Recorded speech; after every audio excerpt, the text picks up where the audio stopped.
أعوذ بالله من الشيطان الرجيم بسم الله الرحمن الرحيم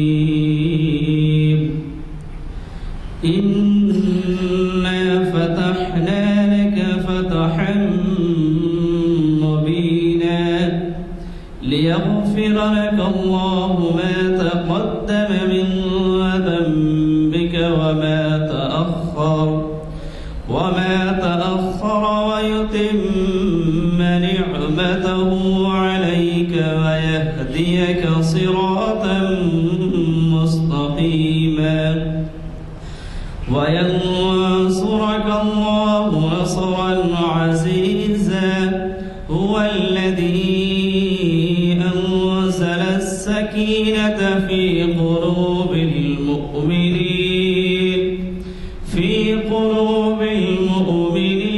ليزدادوا إيمانا مع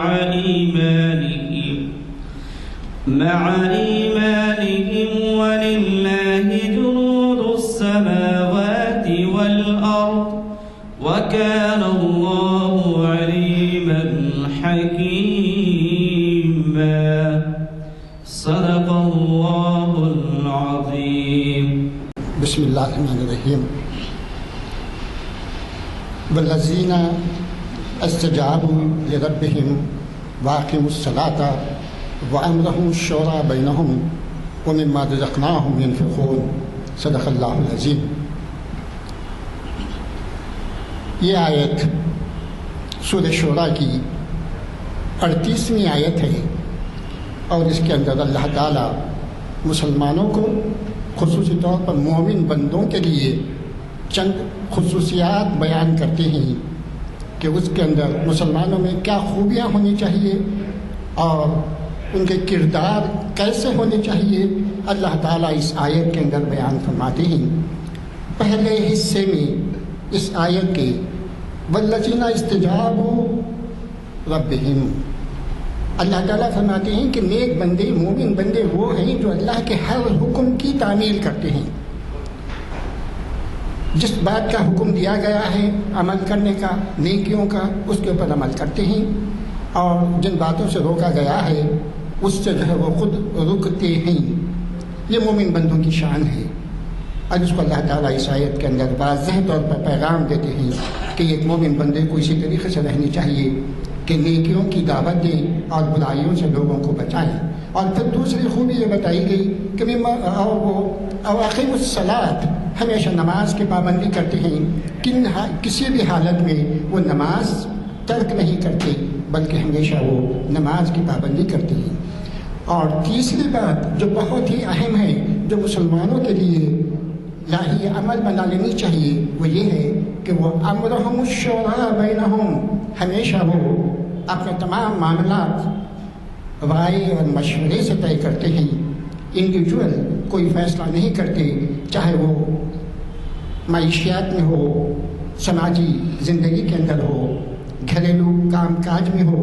ہر ایک میں اللہ تعالیٰ حکم کرتے ہیں کہ مومن بندوں کی یہ شان ہے کہ ہمیشہ وہ کام کرنے سے پہلے اپنے ساتھیوں سے، اپنے بزرگوں سے، اہل علم سے مشورہ طلب کر لیتے ہیں. اس کے بعد جو ہے وہ کوئی کام کرتے ہیں.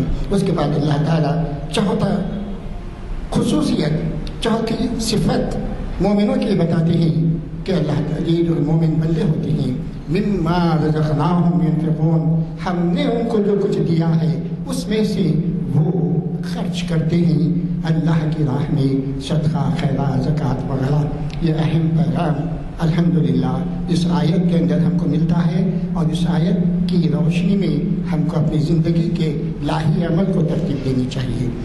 اللہ کے فضل سے ہم دوبارہ ہماری یہ محفلیں شروع ہو چکی ہیں. تھوڑے سے وقفے کے لیے ملتوی کی گئی تھی، لیکن اب انشاءاللہ تعالی ہر پیر کو اور چہارشنبے کو اور ہر ہفتے کو یہ ہماری محفلیں تاریخ اسلام کی، شریعت انفارمیشن کی اور اقبال شناسی کی جو ہے چلتی رہیں گی. آپ لوگوں کے تعاون کی ضرورت ہے.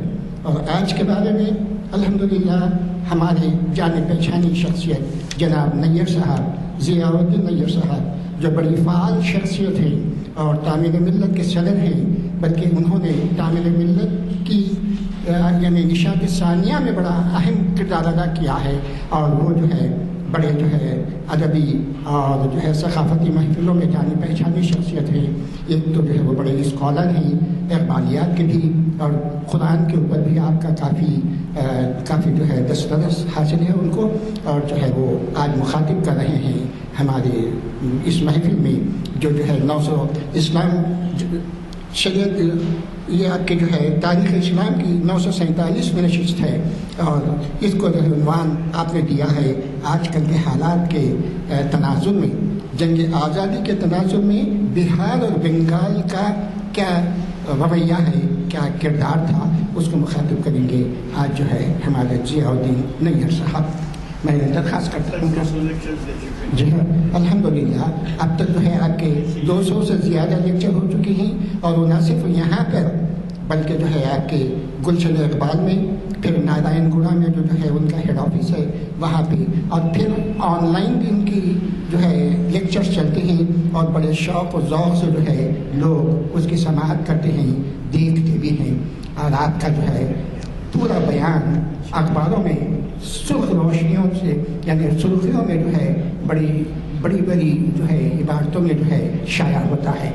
تو میں ابھی گزارش کرتا ہوں جناب ضیاء الدین نیر صاحب سے کہ وہ آپ کو مخاطب فرمائیں۔ بسم اللہ الرحمن الرحیم، نحمدہ ونصلی علی رسولہ الکریم، اما بعد۔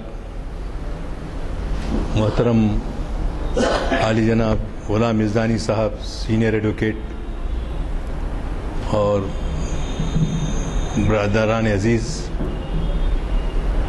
السلام علیکم ورحمۃ اللہ وبرکاتہ۔ آج کل جن حالات سے ہم گزر رہے ہیں، ہر آدمی باخبر ہے۔ پہلے کمیونیکیشن اسکلز اتنے کمزور تھے کہ بات ہم تک پہنچتے کافی وقت لگ جاتا تھا، لیکن اب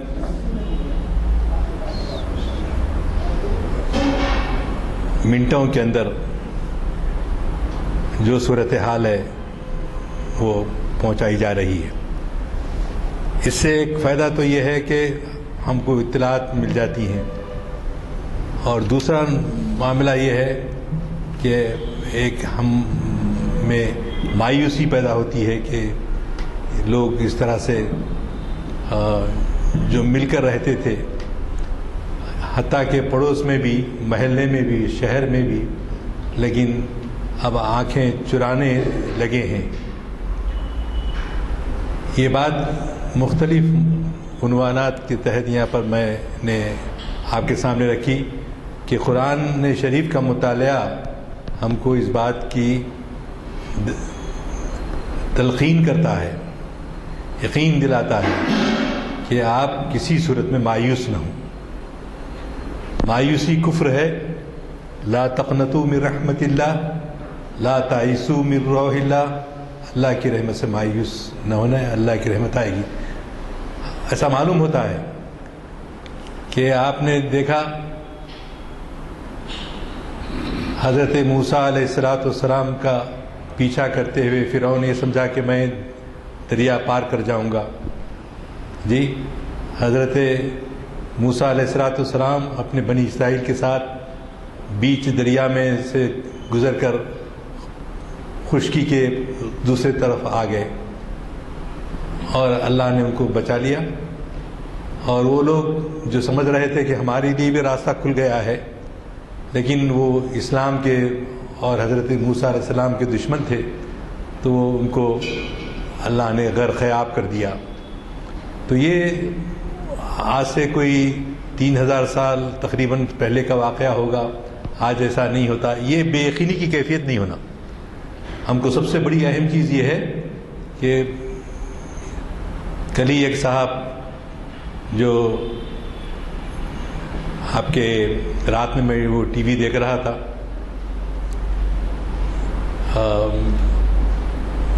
وہ مرکزی کابینہ میں وزیر تھے واجپئی کے زمانے میں، اور رمیز زابی کا جو کیس چلا تھا، شاہ بانو کا کیس جو چلا تھا، اس کیس کا حوالہ دیتے ہوئے انہوں نے اس وقت جو ہے ریزائن کر دیا تھا، اور ان کی ایک دو کتابیں بھی مجھے دیکھنے کو ملی تھیں. اب آج کل وہ کیرلا کے سرکار گورنر ہیں. تو بڑی ہی کل 1 گھنٹے تک انہوں گفتگو کرتے رہے، اور اس میں جن لوگوں نے سنا ہے اس کو دیکھا ہوگا کہ کس طرح سے وہ لوگ حجاب کی تشریح کر رہے ہیں، اور جو مسلم طالبات جو ماشاءاللہ اپنے ایمان افروز جذبے سے ہم لوگ ایسی ہم میں ایک ایمانی حرارت جو ہے جاگ رہی ہے، بلکہ لڑکوں کے لیے اس میں سبق ہے. لڑکے لڑکیاں اور یہ دور ہے یہ کیسا ہوگا، بعض لوگ یہ کہہ رہے ہیں کہ بھئی کیسا ہوگا. تو ایسا جیسا میں ابھی حضرت موسیٰ علیہ السلام کی مثال دیا، قرآن شریف میں کئی مرتبہ یہ واقعہ آیا ہے. اور اسی طرح ایک واقعہ حضرت محمد رسول اللہ صلی اللہ علیہ وسلم جب غار حرا میں آپ پناہ گزین ہوئے حضرت ابو بکر صدیق رفیق راہ طریق کی معیت میں، تو ایک وقت ایسا آیا کہ وہ غار میں ایک سوراخ رہ گیا تھا، اس کو کپڑے سے بند نہیں کیا جا سکا تھا. تو وہاں حضرت ابو بکر صدیق رضی اللہ تعالیٰ نے اپنا انگوٹھا رکھ دیا تھا. تو وہ سانپ کاٹ لیا، اور آپ پسینے سے شرابور ہو رہے ہیں، لیکن آپ جو ہے حضور اکرم صلی اللہ علیہ وسلم کو بیدار نہیں ہونے دیتے. کیوں؟ کہ آپ کی نیند میں خلل نہ آئے. یہ محبت اللہ کے رسول سے جو صحابہ کی تھی کہ انہوں نے پسینہ شرابور ہو گئے، تب پسینے کے بوند ہوئے تو حضرت حضور اکرم صلی اللہ علیہ وسلم نے کیا ابو بکر کیا بات ہے، کیا ماجرا ہے، پریشان نظر آتے ہو. تو حضرت ابو بکر نے بتایا یہ ایسا ہے. تو آپ کا لعاب دہن جو ہے آپ نے لگا دیا، اور اللہ تعالیٰ نے شفا دے دی. اور دشمن جو غار کے قریب تک پہنچا تھا وہ بغیر دیکھے کہ وہاں سے اللہ نے حفاظت فرمائی اور آپ گزر گئے. 3 دن کے قیام کے بعد پھر جو ہے ہجرت کے راستے پر جو موجودہ جو راستہ ہے وہ ہجرت کا، اس راستے سے ہے یہ آپ نے سفر کیا. اور اللہ کی رحمت جو ہے ان دونوں انبیاء کے ساتھ ہی نہیں رہی، بلکہ ایسے 20 واقعات قرآن پاک میں آتے ہیں جہاں اللہ نے مدد کی، اور اللہ کی مدد بدر کے میدان میں بھی ہوئی، احد کے میدان میں، حنین کے میدان میں، ہر جگہ ہوئی ہے. تو پھر مایوسی کس بات کی؟ اس کے لیے ہم جو ہے اللہ کی سے بار بار اپنے تعلق کو مضبوط کرنا، اور کتنے بڑے سے بڑا دشمن کیوں نہ ہو، بڑا اگر ہم کو نظر آتا ہے، لیکن انشاءاللہ میری آپ سے گزارش ہے کہ ہم لوگ برابر قرآن مجید کو اس کے ترجمے کے ساتھ پڑھتے رہیں. روزانہ کم سے کم پاؤ پارا 2 رکوع جو بھی ہو سکتا ہے ہمارے سے جو ہے اس کو پڑھنا، اور اس میں جو ہدایتیں ہیں ان ہدایتوں کو بھی پڑھنا ضروری ہے. عام طور پہ ہم لوگ جو ہے کچھ سورے یاد کر لیتے ہیں، اس کے بعد چھوڑ دیتے ہیں. تو دوسری بات میں جو چونکہ وقت کافی ہو چکا بھی ہے تو اس میں عرض کرنا یہ چاہ رہا تھا کہ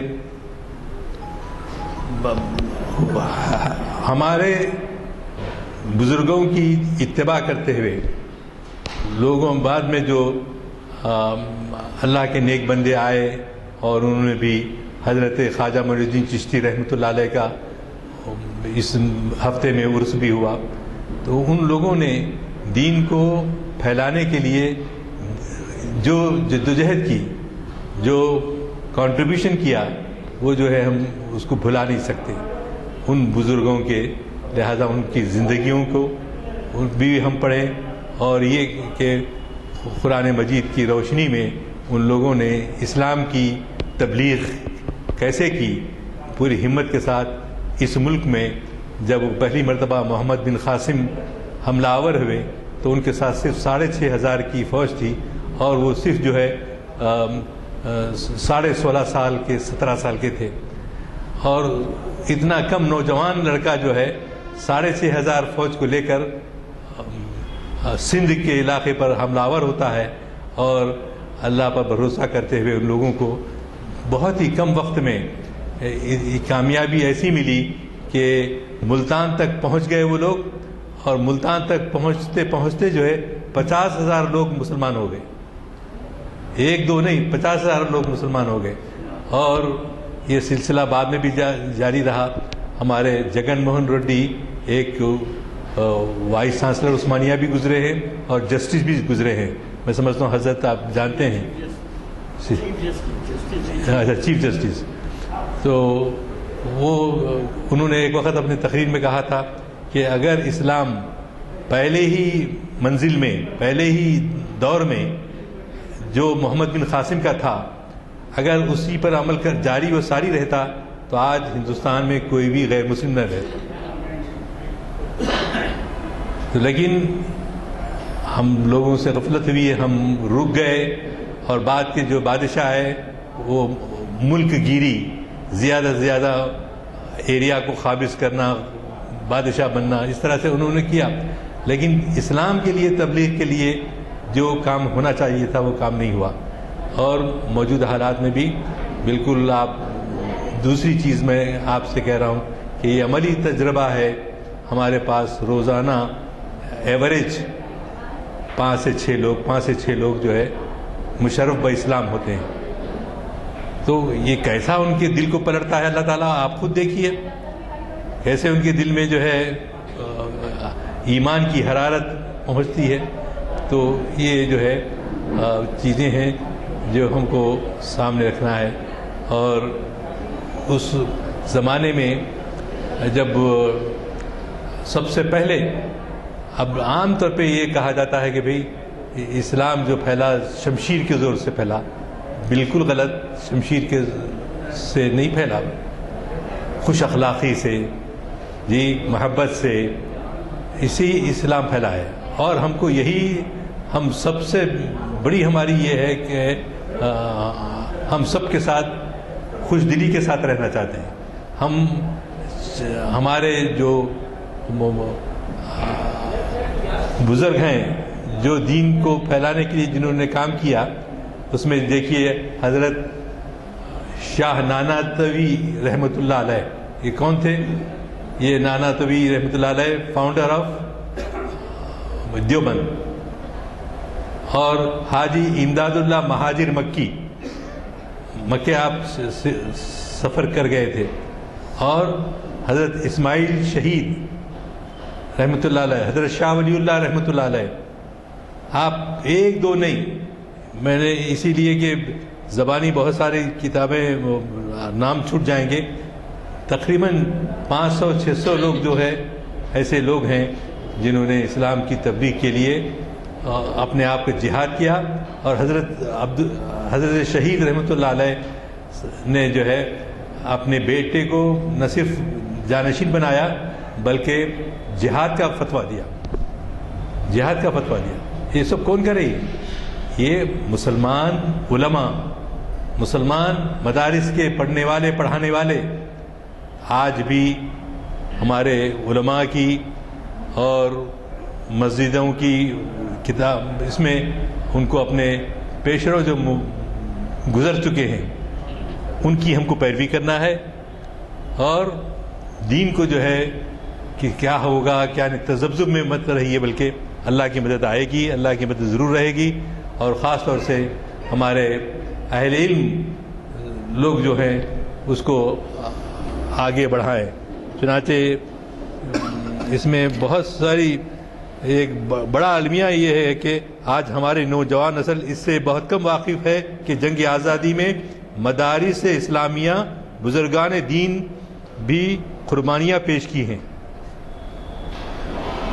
اور جان و مال، خلوص و محبت سے اس تبلیغ میں بھرپور حصہ لیا. بے انتہا صعوبتیں برداشت کی، تکلیفیں اٹھائیں، اور آزادی کی جنگ کو عملی جامہ پہنانے کی خاطر ہزاروں علماء اکرام نے بڑے عزم سے مسکراتے ہوئے پھانسی کے پھندے کو قبول کر لیا۔ کہیں جا کر یہ ملک آزاد ہوا۔ تو پہلے کون؟ پہلے ہمارے علماء، پہلے مسلمان آئے، وہ لوگ ہمارے برادران وطن بھی آگے لڑے۔ آپ کی سرکردگی میں یوم آزادی 1857 عیسوی کی آزادی منائے ہم حیدرآباد میں، اور اس میں ہم کو یہی بات پتہ چلا کہ پہلے تو مسلمان آگے آئے، اور انگریزوں کی کوشش کیا تھی کہ اقتدار تو لیے مسلمانوں سے، اور واپس اقتدار کس کو کر رہے؟ برادران وطن کو، جنہوں نے کئی قربانیاں دی جو آپ ابھی سن رہے۔ تو یہ سراسر ناانصافی ہے، سراسر احسان فراموشی ہے کہ جو لوگ قربانیاں دیے ہیں آج ان کو جو ہے کالے پانی بھیجا گیا۔ جی کیسی کیسی مصیبتیں جھیلے یہ لوگ، ہم اس کا ذکر نہیں کر سکتے۔ لیکن جب وہ آئے میرٹھ سے جو ہے فوج کو لے کر، اس میں ہندو مسلم سب مل کر لڑے، اور بہادر شاہ ظفر کو جا کے اپنا بادشاہ تسلیم کیا، اور کہا کہ ہم انہی کی قیادت میں انگریزوں سے لڑنا چاہتے ہیں۔ مسلمانوں میں اور انگریزوں میں فرق یہ ہے کہ انگریز آئے، یہاں کی دولت کو لوٹ کر لے کر نہیں گئے، یہیں قیام کیا، یہیں رہ گئے، اسی کو اپنا وطن بنایا جی، اور اس ملک کو فروغ دینے کے لیے، ترقی کے لیے جو ہے کام کیا۔ جبکہ ہمارے برادران وطن ابتدا میں تو بالکل نہیں تھے، لیکن بعد میں وہ آئے، ہمارے ساتھ انہوں نے جنگ بھی لڑی۔ اور مدارس کا جو کردار ہے ہمارے مدرسوں میں عام طور پہ یہ سنایا نہیں جاتا، بتایا نہیں جاتا۔ ضرورت اس بات کی ہے کہ ہم مدرسوں کے اندر بھی، دینی مدارس کے اندر خاص طور سے بتائیں کہ ہمارے اکابر کس طرح سے جو ہے قربانیاں دیے ہیں۔ مدارس میں قرآن و حدیث، عقائد، مذاہب، تصوف، سلوک، تاریخ اسلام، فقہی مسائل کی تعلیم حاصل کر کے ہماری نسل و قوم کے قائد بننے، ملک و ملت کی رہنمائی کرنے کے لیے گامزن کرنا ہوگا۔ عیسائی مشنریوں کے تحت چلنے والے اسکولوں پہلے ابھی بھی ہیں، یہ آل سینٹس ہیں، کانوینٹ ہے، لٹل فلاور ہے، اور ایسے جتنے ہیں جہاں پر ایڈمیشن لینے کے لیے رات کے 2 بجے تک ہم لوگ کیو میں کھڑے رہتے تھے۔ تو وہاں اتنی مروبیت جو ہے انگریزوں کے اسکول میں پڑھنے سے ہمارے بچے آگے آئیں گے یہ سمجھتے تھے۔ عیسائی مشنریوں کے تحت چلنے والے اسکولوں، کالجوں اور تحقیقی و تعلیمی اداروں میں تعلیم حاصل کرنے پر فخر محسوس کرتے تھے، اور ان کے بتائے ہوئے اصولوں پر چلنے ہی کو ترقی کا راستہ سمجھتے تھے، جس کی ہماری نوجوان نسل کی قیادت و سیادت محض خواب ہوتی نظر آ رہی ہے ان حالات کے اندر۔ کیوں کہ ہم لوگ جو ہے عصری جو تقاضے ہیں ان سے واقف نہیں ہیں۔ چنانچہ اتنی مرغوبیت انگریزوں سے تھی کہ ہوا یہ کہ آج آپ کو معلوم ہے حیدرآباد بھی جو ہے 31 اضلاع میں تقسیم کیا گیا، 31 اضلاع۔ ہمارے KCR صاحب نے ایڈمنسٹریشن کے اچھا بنانے کے لیے 31 جو ہے ڈسٹرکٹ ترتیب دیے۔ ہر تھوڑی دور کے اوپر کلکٹر کا ایک آفس آتا۔ ہمارے دوست ایک اچھا مذاق اڑاتے کہ بھائی وہ ایک سائیکل سے دوسرے ملک، دوسرے اس میں سفر کرنے تک جو ہے ہم ایک ڈسٹرکٹ سے دوسرے ڈسٹرکٹ میں آ جاتے ہیں۔ تو چلیے اس سے ایڈمنسٹریشن کی سہولت ہوتی ہوگی، اس سے لوگوں کو فائدہ پہنچے گا، لیکن ایسا تھا کہ 30 کہہ لیجئے کہ 30 کلکٹرز جو ہے ہمارے کرناٹک میں رہتے ہیں، تلنگانہ میں رہتے ہیں۔ اس زمانے میں جو انگریز جب حکومت کر رہے تھے تو ان کے زمانے میں پورے ہندوستان میں 1200 کلکٹر کام کرتے تھے، اور ان 1200 میں میجورٹی کس کی تھی؟ گوروں کی تھی۔ گورے کلکٹر بن کے حکومت کرتے تھے، اور ان کو عزت دی جاتی تھی، جیسا سر سید احمد خان، ڈپٹی نذیر احمد، اور اس زمانے کے ان کے سر سید اور ان کے رفقا، مشہور ہے یہ بات، علامہ حالی رحمۃ اللہ علیہ. تو ان سب لوگوں نے جو ہے کوشش یہ کی کہ بھائی اچھا ایڈمنسٹریشن ہونا. تو چنانچہ انہوں نے 1200 میں سے ایک 200 لوگوں کو، ہمارے جیسے ہندوستانیوں کو جن کو کالے کہا جاتا تھا، اس میں ان 1200 لوگوں کو، مسلمانوں کو یا ہندوستانیوں کو اپنا کلیکٹر بنایا، نامزد کیا. اور باقی 1000 جو تھے وہ گورے تھے، گوروں کو اقتدار زیادہ تھا، جیسا اب بھی ہوتا ہے. اب کلیکٹر کون ہے؟ کلیکٹر جو ہے آج کل آپ بولیں گے آسانی سے کوئی برہمن ہوگا، برہمنوں کی اکثریت ہے، لہذا جو بھی پوسٹ ملتے ہیں عام طور پہ انہی کو ملتے ہیں. تو اس زمانے میں جو ہے اقتدار اور جو ملتا تھا وہ برہمن ہی کو ملتا تھا. لیکن ان لوگوں کی کوشش ہوتی تھی کہ کسی طرح مسلمانوں کو اگنور کر دیا جائے، دور کر دیا جائے، ان کو جاہل قرار دیا جائے. تو جہالت کے مفروضہ اس میں ہوا یہ کہ ایک صاحب جو ہے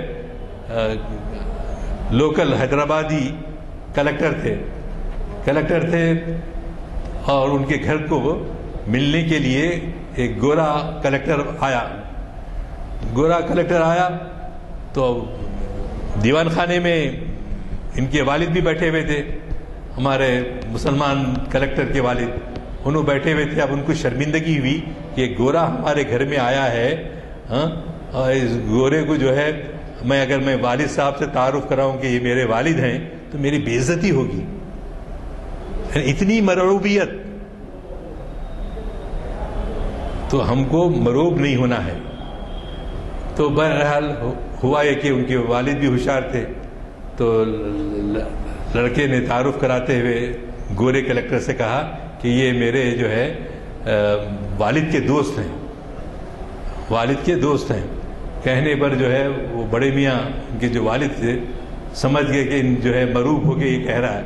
تو انہوں نے کہا میں ان کی والدہ کا دوست ہوں، میں ان کی والدہ کا جو ہے دوست ہوں. مطلب یہ کہ ان کی والدہ جو ہے میری بیوی ہے، اور یہ چھپا رہا ہے، چھپاتے ہوئے کہتا ہے کہ یہ جو ہے میرے دوست کے والد کے دوست ہیں. تو اس طرح سے مروبیت اتنی تھی انگریزوں کی کہ سب سے پہلے، جیسا میں نے آپ کو ابتدائی گفتگو میں کہا، کہ مسلمانوں نے سب سے جعفر از بنگال جو ہم پڑھتے ہیں، جعفر از بنگال، انہوں نے آزادی کی جنگ لڑنے میں آگے رہے اور اپنے نواسے کو، اور بعض کتابوں میں آتا ہے اپنے داماد کو انہوں نے یہ وصیت کی کہ جو ہے انگریزوں کا مقابلہ کریں، انگریزوں سے مروب نہ ہو. تو پہلا جو ہے شہید ہونے والے جو ہیں وہ جعفر از بنگال ہیں. اور اسی طرح آپ نے دیکھا کہ ٹیپو سلطان اور حیدر علی 1882 سے لے کر 1999 تک 1799 تک جو ہے وہاں ٹیپو سلطان اور حیدر علی نے باپ بیٹے مل کر انگریزوں کا ناطقہ بن کر رکھا تھا. اور آپ بھی گئے ہوں گے، اور علامہ اقبال کی فارسی میں بھی اور اردو میں بھی نظمیں اقبال نے اس کاویری کے کنارے کہی ہیں جہاں ٹیپو سلطان کی شہادت ہوئی تھی. اور آج بھی میں سمجھتا ہوں آپ میں سے سبھی لوگ اس مقام کو دیکھے ہوں گے، اس شہید کو، کہ جس کے بارے میں گورے انگریز ہڈسن نے کہا تھا کہ آج سے ہندوستان ہمارا ہے. یعنی ٹیپو سلطان کی شجاعت، بہادری سے انگریز بھی متاثر تھا، لیکن آج ہمارے وطن کے لوگ آج جو ہے یہ کہہ رہے ہیں کہ بھئی ٹیپو جو ہے ظالم بادشاہ تھا، ظالم حکمراں تھا. اگر ایسا ہوتا تو وہ جو ہے اپنے گھر میں، اپنے قلعے میں جو محروس جو لوگ تھے، جو ان کو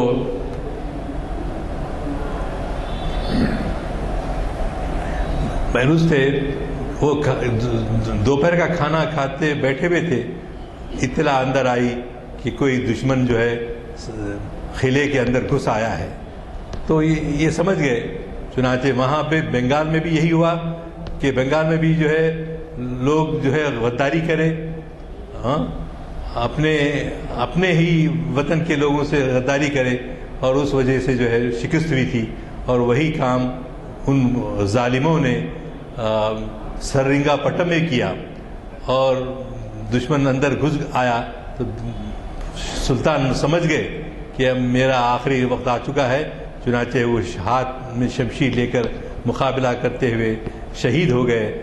اور شہادت کے بعد اگر ان کی عزت، ان کا احترام اگر وہاں کے غیر مسلم عورتوں میں ہوتا خاص طور سے، تو آپ یہ بتائیے کہ جب ٹیپو سلطان کا جنازہ نکلا قلعے سے باہر، تو سامنے ان کے عورتیں بال پانی میں نہا کے کچے گیلے بال جو ہے پانی جس سے ٹپک رہا ہے اس جلوس کی رہنمائی کرتے ہوئے آگے جاتے۔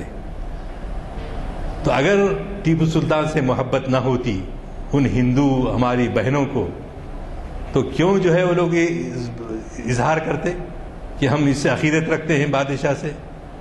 تو بادشاہ سے عقیدت رکھنے کا ثبوت ہی یہ ہے کہ وہ اپنے بالوں کو بھگا کر جلوس کی شکل میں آگے آئے۔